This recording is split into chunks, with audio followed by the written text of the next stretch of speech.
افادیت نن درته ښیم. د اصل شاتو افادیت هغه کسان چې وزن کمول غواړي یا شات خوري او صحیح طریقه استعمال شات وخوري او تاسو ته ګټه ورسوي. ډېر ملګري شات استعمالوي خو په طریقه استعمال نه پوهېږي او په دې کې چې اصلي شات کوم یو وي هغه هم زه درته نن ښیم که د الله رضا وه. اول راځم هغه کسان چې وزن کمول غواړي، وزن زیات وي، تره دوايانې استعمالوي. عموما د وزن د کمېدا دوايانې ګرمي نو بعض اوقات ګردو یا جګر ته ضرر رسوي. نو زه نن شاتو سره یو ګلاس ګرمې اوبه او شات په طریقه ته ښیم چې استعمال یې کړي، انشاءالله تاسو وزن کې به کمی راځي. او تاسو څوک ستوني بلغم لري، ریشه لري د ستوني، مثال خشک ټوخی لري، د وشت ټوخي لپاره سره کم تاسو شات استعمالولی شئ. د وزن د کمېدا لپاره سره کم استعمالولی شئ. او دې نه علاوه تاسو قوت مدافعه د زیاتولو لپاره دې سره کم صحیح استعمال باید تاسو وکړئ د شاتو نه. اول هغه کسان چې همیشه ستونی بلغم لري، خشکي لري، ټوخیږي او دوه رقمه ټوخی کوي، چې وټوخیږي دوه رقمه ټوخی راوځي، دوه رقمه ساوند کوي. د هغه لپاره اول به یو ګلاس داسې ګرمې اوبه راواخلئ. دې ګلاس ګرمې اوبو کې به نیمه کاچوغه بادیان تاسو جوش کړئ. یو تقریبا 10 منټه چې دا اوبه ښې جوش شوې، بادیان په ټوټه ته چان کړئ، داسې پاکې اوبه به راواخلئ. د بادیانو دا اوبه شوې صحیح شو. بادیان تاسو مثال بلغم هم ختموي، تاسو جسم کې اوبه پیدا کوي. دې نه بعد سدا تاسو اچ پیلوري معدې زخم لپاره دا شات تاسو به استعمال کې تاسو بادیان جوش هم کړ، بادیان نیمه کاچوغه، نو دا شات چې په دې کې واچي او بیا وچیږي، تاسو اچ پیلوري معدې زخم ته ګټه کوي. ستوني چې کوم تاسو بلغم ده یا خشکي ده هغه مړه کوي. او سهار په نهاره چښلو سره تاسو وزن کموي. داسې به یوه کاچوغه وړکۍ راواخلئ، دا کتلی شئ وړکۍ یوه چمچ صحیح شو. دا به د ګرم اوبو کې داسې ور واچوئ صحیح شو. داسې چې ور واچول دا به مکس کړئ د ګرم اوبو کې.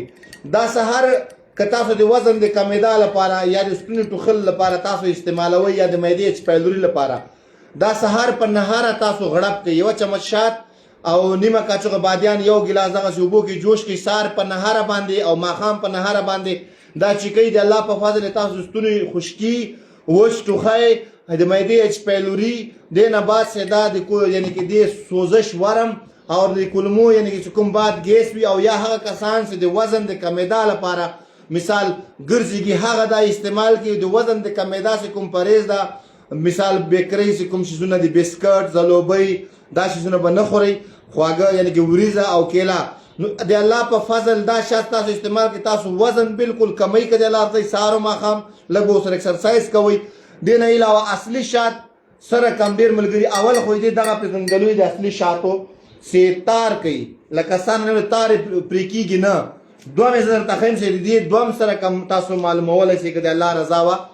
دا کتلی شئ ښه، دا اوس د اصلي شاتو یعنې کې دا نشانې، دا څومره چې کوئ تار به کوي ښه.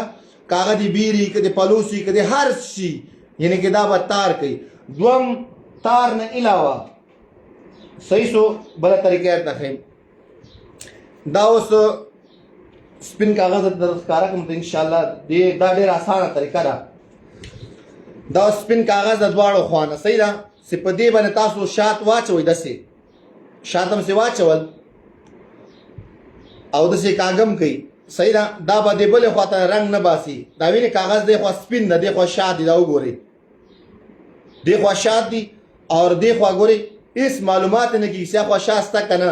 چې کوم دیسي شات وي بورې نه جوړي یا نور څه کیمیکلو نه، هغسې دې خوا ته واچوئ، دستي کاغذ نه اخوا ته م وځي. کاغذ دې بل سیټ ته ګوره تاسو ته معلومات هم نه کېږي. ګوره دې خوا سته دا سسېږي ترې دا سپین کاغذ باندې مې واچوئ چې دیسي شات وي اخوا دستي ته وځي، دې خوا نه ته راوځي. چې دې خوا نه راووتل نو تاسو پوه شئ چې یعنې که دا شات اصلي نه دي. مثال دوم نمبر دی اصلي شات، دا ګورئ کاغذ باندې خوا سته دا ده صحیح ده سسېږي لا اوسه پورې. او دې سیټ ته معلومات هم نه کېږي چې دې خوا ته موږ په شات مخلي یا نه دي مخلي. اصلي شات چې وي هغه داسې او نقلي شات چې هغه دې خوا ته ومخوي نو شات هم راځي. بادیان ته ګوره سونف هم وایي، پښتو کې ورته کاږم وایي، خوږولي مو ورته وایي. دا سونف هر چېرته میلاویږي. سونف د تاسو جسم کې اوبه پیدا کوي، اچ پیلوري ته کار کوي. دې نه علاوه تاسو جسم خشکي ورکوي. نو دا پوره طریقه ما ته بیان کړه انشاءالله. په دې طریقه سره تاسو شات استعمال کوئ نو انشاءالله ګټه تر اخیستی شي، ضرر به تاسو ته نه کېږي د الله رضا وه. نو دوستانو د ما هره ویډیو تاسو لپاره معلوماتي ویډیو وي چې هغه ویډیو چې حقایق باندې مبني نو دا ان شاء الله چې ما کوم د وزن د کمیدا لپاره او د اچ پیلوري لپاره خو د سمپل اسانه طریقه ده د الله په فضل د اچ پیلوري مریضان د غټه غوخه فارمي چرګ لوبیا نه ځان ساتي او دا د استعمال کې ان شاء الله دعا برته کې د الله رضای. نو دوستانو لوی الله تاسو سپارم خو وخت لري. السلام علیکم.